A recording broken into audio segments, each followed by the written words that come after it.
हरे कृष्णा। तो इस जन्माष्टमी हम चर्चा कर रहे हैं भगवान श्री कृष्ण के विशेष 64 गुणों के बारे में। तो आज उन विशेष 64 गुणों में से चर्चा करने वाले हैं कुछ अद्भुत 8 गुणों के बारे में।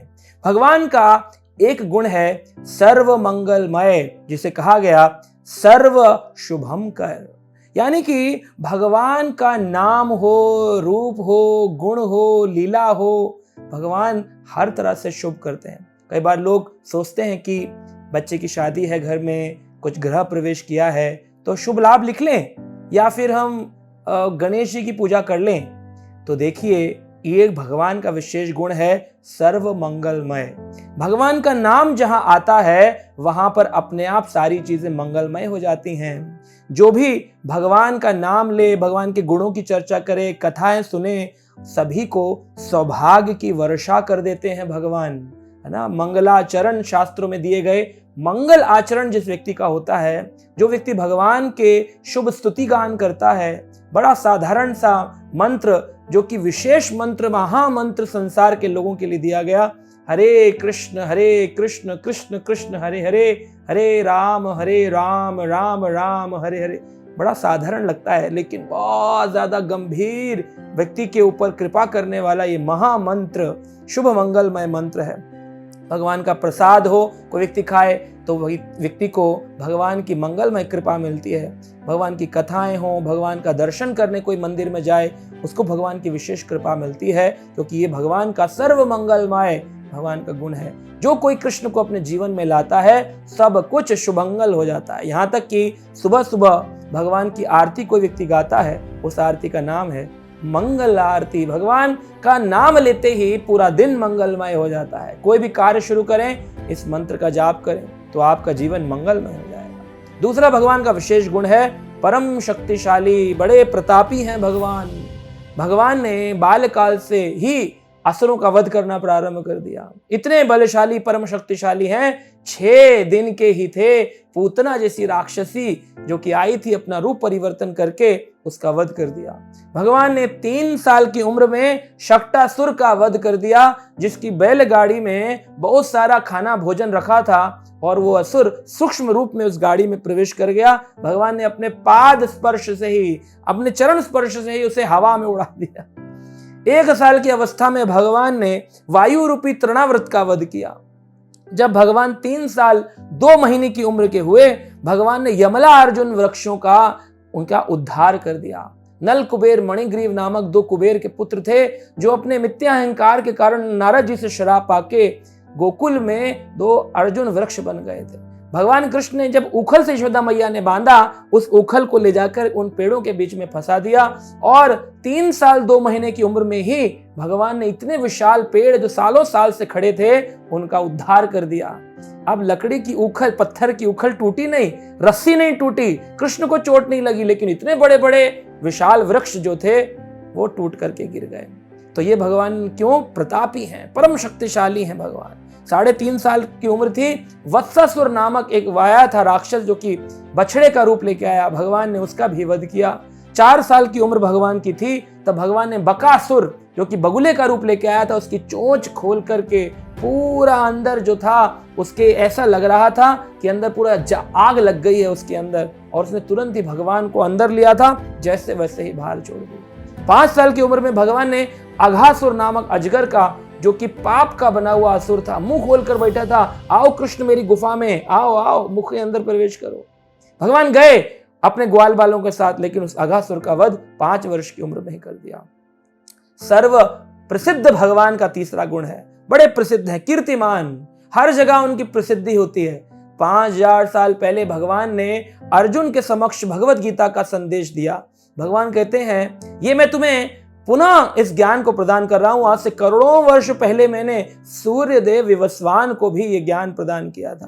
तो इस तरह से हम देख सकते हैं भगवान का चरित्र प्राचीन चरित्र है, पौराणिक चरित्र है। कई बार लोग सोचते हैं इस्कॉन या गौड़ीय वैष्णविज्म जो है ये अभी अभी कुछ नए नए लोगों के द्वारा बना लिया गया है, ये इनकी मनोवृत्ति का धर्म है, लेकिन सच्चाई ये है भगवान कृष्ण का ज्ञान बहुत प्राचीन ज्ञान है, सर्व प्रसिद्धि है। गीता का ज्ञान सर्व प्रसिद्ध ज्ञान है।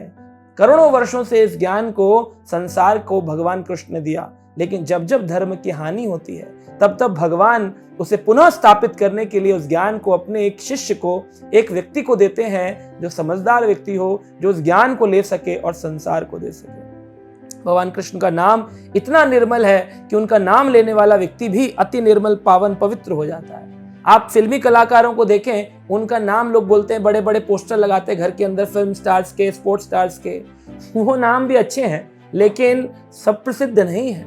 कुछ काल तक एक स्पोर्ट्स स्टार रहेगा, 25 साल 30 साल, उसके बाद उस व्यक्ति को अपना डेली खाना इकट्ठा करने के लिए भी, धन इकट्ठा करने के लिए भी सोचना पड़ता है। अगर कोई व्यक्ति बहुत प्रसिद्ध कलाकार भी हो लेकिन जब वो बूढ़ा हो जाता है तो उस व्यक्ति को बड़ा मुश्किल हो जाता है अपना दिनचर्या चलाने के लिए। तो आप देखते हैं उसकी प्रसिद्धि घटने लग जाती है, नए नए लोग आ जाते हैं और लोग नए लोगों के प्रति आकर्षित होते हैं। लेकिन भगवान कृष्ण का आकर्षण, उनकी प्रसिद्धि आज भी 5000 साल बाद भी हम जन्माष्टमी महोत्सव बना रहे हैं, भगवान के जन्म का उत्सव बना रहे हैं। तो ये देखते हैं भगवान का चौथा गुण है लोकप्रियता। भगवान बड़े ही लोकप्रिय हैं, जन साधारण की आंखों के तारे हैं भगवान। ग्वाल बाल होने के नाते भगवान कोई बहुत सुंदर वस्त्र नहीं पहन रहे हैं, फिर भी उसी ड्रेस में सबको अपनी ओर आकर्षित कर लेते हैं। अनुराग हो जाता है उनको देखकर ही। कोई उनके विग्रह को देख ले, उनकी मूर्ति को ही देख ले, उनके नाम का कीर्तन ही सुन ले, अनुराग उत्पन्न हो जाता है, भगवान से दूर नहीं रहा जाता, मन में रुदन उत्पन्न हो जाता है। भगवान कृष्ण इतने लोकप्रिय हैं कि जब भगवान कृष्ण को अक्रूर जी कृष्ण बलराम को लेकर के रंग महल, रंग सभा में, रंग भूमि कंस ने बनाई थी और कृष्ण को वहां आमंत्रित किया था, आओ, मकसद था ग्वालिया पीढ़ हाथी के द्वारा मार दिया जाएगा, मेरे बड़े बड़े पहलवानों के द्वारा मार दिया जाएगा आज कृष्ण को, और कोई नहीं मार पाया तो मैं मार दूंगा। तो उस रंग भूमि में जहां क्रीड़ाएं होनी थी, मल्ल युद्ध होना था, भगवान कृष्ण ने जब प्रवेश किया, बलराम ने जब प्रवेश किया, उस पूरे एरिया में बहुत सारे लोग बैठे थे, मथुरावासी बैठे थे। बूढ़ी बूढ़ी माताओं ने भगवान को किस रूप में देखा? नन्हे बालक के रूप में देखा, बड़े ही वात्सल्य भावना से देखा। जो बूढ़े व्यक्ति थे उन्होंने कृष्ण को बड़े ही सुंदर स्वरूप में युवा बालक के रूप में देखा। जो उनके साथी थे ग्वाल बाल, जो कि नंद गांव से आए थे कृष्ण का सपोर्ट करने के लिए रंगभूमि में, उस क्रीड़ा को, महल को देखने के लिए, तो वो लोगों को अपने मित्र, एकदम तंदुरुस्त अपना युवा मित्र नजर आ रहा था। जो ग्वालिन थी, जो छोटी छोटी, उनको प्रेमी के रूप में कृष्ण नजर आ रहे थे। और जो योद्धा थे उनको मल योद्धा, बड़े शक्तिशाली योद्धा के रूप में नजर आ रहे थे कि इससे कंपटीशन करना, इससे प्रतिस्पर्धा आज मुश्किल पड़ जाएगी, ये सामने वाले का दाव भी कोई कच्चा नहीं है, बड़े शक्तिशाली हैं कृष्ण। तो इस भावना से सब लोग अलग अलग रूप में भगवान का दर्शन कर रहे थे, क्योंकि भगवान की लोकप्रियता ऐसी है कि जो जिस भावना से भगवान का दर्शन करता है, भगवान उसी भावना से उसके समकक्ष प्रकट हो जाते हैं। लोकप्रिय है भगवान, सब जानते हैं उनके बारे में। पांचवा भगवान का गुण है भक्तों के पक्षधर है, साधु समाश्रय भगवान का गुण है। साधुओं के थोड़ा सा स्पेशल भगवान फेवर करते हैं। जैसे घर में किसी बूढ़े व्यक्ति के अगर 4 पुत्र हो, 3 पुत्र सेवा करें लेकिन बात को माने नहीं, लेकिन चौथा पुत्र सेवा भी करे और बात भी माने, तो जो स्पेशल थोड़ा भगवान अपने माता पिता को करेगा, तो प्रॉपर्टी का कुछ स्पेशल हिस्सा माता पिता उस बच्चे को देते हैं जो सेवा भी करता है और बात को भी मानता है। लेकिन संसार के लोगों को भगवान सांस तो दे रहे हैं, धूप तो दे रहे हैं, जल तो दे रहे हैं, तुम पूजा करो ना करो मैं सब कुछ दूंगा। लेकिन जो उनका नाम जप करते हैं, जो उनके ग्रंथ प्रचार करते हैं, जो उनके मंदिर निर्माण आदि करते हैं, उनके प्रति भगवान का कुछ स्पेशल रहता है। ये भगवान की स्पेशल लविंग भगवान का एक नेचर है कि भगवान अपने उन भक्तों को, साधु भक्तों को समाश्रय, अपना आश्रय प्रदान कर देते हैं। इसीलिए भगवान ने अर्जुन को हमेशा अपने साथ रखा, या यूं कहें सदा अर्जुन के साथ रहे, पांडवों के साथ रहे। जंगलों में भी जब पांडव विचरण कर रहे थे तब भी भगवान कृष्ण ने कभी उनको छोड़ा नहीं, क्योंकि भगवान अपने जो भक्त हैं उनके प्रति थोड़ा स्पेशल फेवर रखते हैं। तो भगवान का भक्त बन जाने में यही फायदा है कि भगवान कुछ स्पेशल नजर से अपने भक्त को देखते हैं। छठा भगवान का गुण है नारी गण मनोहारी। समस्त कोटि नारियों के अतीव आकर्षक भगवान कृष्ण सबको अपनी ओर आकर्षित कर लेते हैं। भगवान के प्रति सभी नारियां जो नंद गांव में थी वो इंतजार करती थी, कब कृष्ण वापस आएंगे अपनी गाय चरा के, तब हम उनको अपना मक्खन खिलाएंगे। कब मेरे घर कृष्ण आएंगे चोरी करने। लोग बोलते हैं कृष्ण ने माखन चोरी करी, नाम पड़ा माखन चोर, लेकिन कृष्ण ने कभी चोरी नहीं करी। कृष्ण सदा अपने भक्तों की इच्छा पूर्ति करते हैं। वो नारियां जो थी, जो मनोहारी नारियां थी, उनका हृदय कृष्ण ने चुराया था। भगवान कृष्ण को चोरों के अग्रगण्य चोर बताया गया है ना। एक अष्टकम है चोराष्टकम, जिसमें बिल्लम मंगल ठाकुर भगवान को चोर कहकर के पुकारते और कहते हैं सबसे बड़े चोर हैं। सारे संसार के चोरों को जेल में बंद किया जाता है, ऐसे चोर को हृदय रूपी जेल में बंद कर लो और कभी छोड़ो मत। गोपियां भगवान से चाहती थी हमारे घर चोरी करें, इसलिए भगवान कृपा की दृष्टि से उनके घर जाके थोड़ा मक्खन का भोग लगा देते हैं। ये चोरी नहीं है। इसलिए भगवान कहते हैं मैया मेरी मैं नहीं माखन खायो। लोग बोलते हैं अरे खाते हैं, फिर बोलते हैं मैं नहीं खायो। तो उसी के एक ही शब्द के दो रूप हैं, मैं नहीं माखन खायो, मैंने ही माखन खायो। तो भगवान हाँ में भी ना बोलते हैं और ना में भी हाँ बोलते हैं। ये भगवान ही कर सकते हैं, हम करेंगे तो फंस जाएंगे हमारा, क्योंकि हमारे मनों में भेद है। भगवान समोगुणी है, सबके लिए समान रूप से रहते हैं। तो जब नंद गांव की गोपियां अपने अपने मटके लेकर के जाती थी, उनके हृदय को ऐसे चुराया था कृष्ण ने कि उन्हें बोलना होता था दूध ले लो, दही ले लो, तो क्या कहती थी गोविंद ले लो, दामोदर ले लो, माधव ले लो।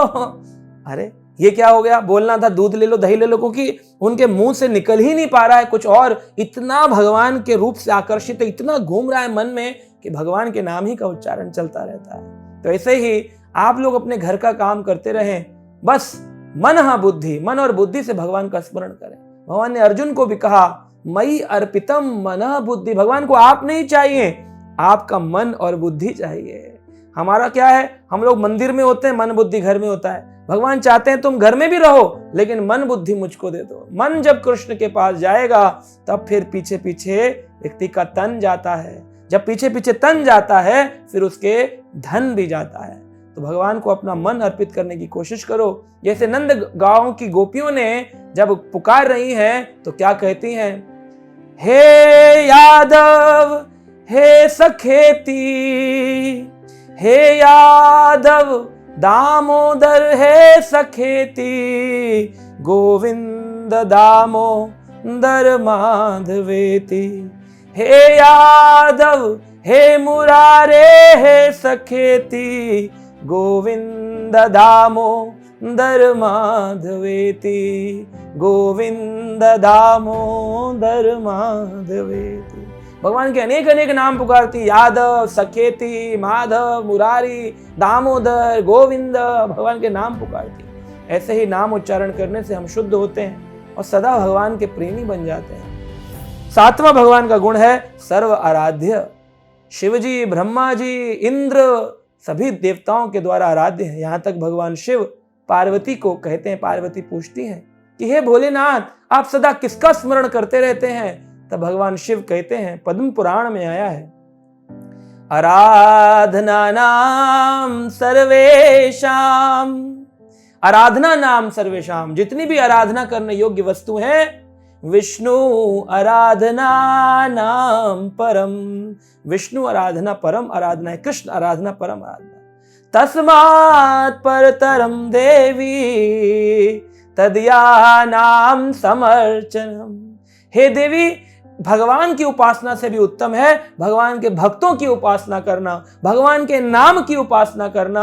अगर कोई व्यक्ति भगवान के नाम का जप करता है तो वो सबसे ऊंचा भगवान का प्रिय भक्त। जो भगवान के नाम का प्रचार करता है वो भगवान का सबसे उत्तम सर्व आराध्य है। सभी देवताओं के द्वारा, यहाँ तक भोलेनाथ शिव जी के द्वारा भी आराध्य भगवान, ये भगवान का गुण है सर्व आराध्य। भगवान का आठवां गुण है समृद्धिमान। भगवान सर्व संपन्न है। जिसके पास धन होता है उसे कहते हैं धनवान, जिसके पास भाग्य होता है उसे कहते हैं भाग्यवान, जिसके पास भग होते हैं उसे कहते हैं भगवान। तो 6 प्रकार के भग भगवान के पास संपूर्ण मात्रा में है, इसीलिए उनको भगवान कहा गया। कौन कौन से भग हैं, कौन से ऐश्वर्य भगवान के पास हैं? तो पहला है धन। भगवान के पास संपूर्ण मात्रा में धन है, इतना धन किसी भी व्यक्ति के पास में हो, लेकिन भगवान की बराबरी कोई नहीं कर सकता है। भगवान सहस्त्र लक्ष्मी भगवान की सेवा करती हैं। कोई करोड़पति व्यक्ति ये कह सकता है मेरे पास करोड़ों रुपए हैं, लेकिन ये नहीं कह सकता कि पूरी सृष्टि का धन मेरा है। भगवान कह सकते हैं क्योंकि वो संपूर्ण मात्रा में सभी सृष्टि की लक्ष्मियों के स्वामी लक्ष्मीपति भगवान है। दूसरा भगवान का गुण है, ये भग है, जिसका नाम है बल यानी शक्ति। बलवान है सबसे ज्यादा। कोई हो सकता है कि वो 100 किलो 200 किलो 500 किलो चीज उठा सके और संसार का सबसे बड़ा वेट लिफ्टर बन जाए, लेकिन कृष्ण कैसे हैं? कृष्ण गोवर्धन पर्वत उठाते हैं 7 दिन 7 रात तक और उनको पता भी नहीं चलता। कोई मुख की आकृति में भी परिवर्तन नहीं आता है क्योंकि वो कृष्ण है। और 7 वर्ष की उम्र में उठाया है, फिर भी उनको कोई परेशानी नहीं। लेकिन हम अगर 7 मिनट के लिए अपना हाथ ऊपर रखेंगे, हमारे हाथ कंधों में दर्द होने लग जाएगा। यह है कृष्ण का बल, संपूर्ण मात्रा में गुण है। तीसरा है यश भगवान का। भगवान का यश आज तक भी फैला हुआ है। भगवान के युग पर्यंतर युगों युगों में भगवान की चर्चा हुई है। हम बात करते हैं, लोग कहते हैं कि अरे रामचंद्र जी तो त्रेता में आए, द्वापर में कृष्ण आए, तो आप कैसे कहते हैं कि कृष्ण का यश युग युगों में फैला हुआ है? सतयुग में पृथु महाराज ने भगवान कृष्ण का पूजा किया। त्रेता युग में दशरथ जी जब चाहते थे मेरे घर भगवान पुत्र रूप में प्रकट हो, दक्षिण भारत में गए, गोपाल मंदिर में उन्होंने पूजा करी। और हम देखते हैं कि द्वापर युग में भगवान कृष्ण की पूजा अर्चना करी गई और कलयुग में भी भगवान की पूजा अर्चना है। और ये युग घूमते रहते हैं, चतुर्युग। इन सभी दिव्य युगों में भगवान का यश सदा ही विराजमान रहता है। चौथा भगवान का ऐश्वर्य है सौंदर्य। भगवान के रूप के प्रति सभी आकर्षित रहते हैं। सब जो भी उनको देख लेता है एक बार, वो उनका हो जाता है। कई ऐसे मुस्लिम साधु हुए जो कि इस्लामिक थे, लेकिन भगवान का सौंदर्य देखकर भगवान के हो गए। जैसे कवि रसखान मुस्लिम थे, लेकिन फिर भी भगवान का सौंदर्य रूप देख करके उनके प्रति आकर्षित हुए। हम देखते हैं कि कई सारे ऋषि मुनि भगवान को पाना चाहते थे। भगवान राम ने कहा तुम गोपी बन करके आना। तो भगवान के सौंदर्य के प्रति सभी आकर्षित रहते हैं। पांचवा ऐश्वर्य है ज्ञान। कोई डॉक्टर हो, इंजीनियर हो, सभी पूजा करके कहते हैं प्रभु हमने तो अपना काम कर दिया, बाकी आपके भरोसे है, भगवान भरोसे। तो भगवान के पास सभी का ज्ञान है, मेडिकल का भी, इंजीनियरिंग का भी, तभी तो भगवान से सभी प्रार्थना करते हैं। और छठी चीज है भगवान का त्याग। हम लोग अगर किसी चीज से आसक्त होते हैं तो बहुत अटैच हो जाते, छोड़ नहीं पाते, लेकिन कृष्ण अपने ग्वाल बाल सखाओं से, गोपियों से, यशोदा माई, नंद बाबा से इतने आसक्त थे, फिर भी एक ही पल में त्याग करके मथुरा चले गए। 100 वर्षों के लिए द्वारका और मथुरा चले गए भगवान। तो इस प्रकार से हम देखते हैं भगवान में वैराग्य की भावना भी बहुत ज्यादा है। चाहे तो क्लोज भी आ सकते हैं, चाहे तो दूर भी जा सकते हैं। तो ये भगवान का विशेष त्याग जो है हमें समझना चाहिए। इन 6 ऐश्वर्य, हो सकता है हमारे अंदर भी कुछ कुछ गुण हो। कोई कह सकता है मैं शक्तिशाली हूं, कोई कह सकता है मैं सुंदर हूं, कोई कह सकता है मैं धनवान हूं, लेकिन ये संपूर्ण मात्रा में नहीं। कृष्ण में ये सभी ऐश्वर्य संपूर्ण मात्रा में है कि उनकी कोई बराबरी नहीं कर सकता संसार में, इसीलिए उनको भगवान कहा गया है। तो हम आशा करेंगे आप इन्हीं गुणों को अपने जीवन में लाएं। इस जन्माष्टमी इन गुणों को, इन भावों को चिंतन करें, स्मरण करें और भगवान के और नजदीक जाने का प्रयास करें, उनको अच्छे से समझने का प्रयास करें, ताकि ये जन्माष्टमी आपकी मंगलमय हो। हरे Krishna.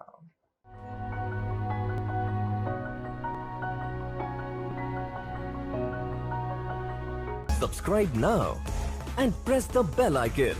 Never miss an update.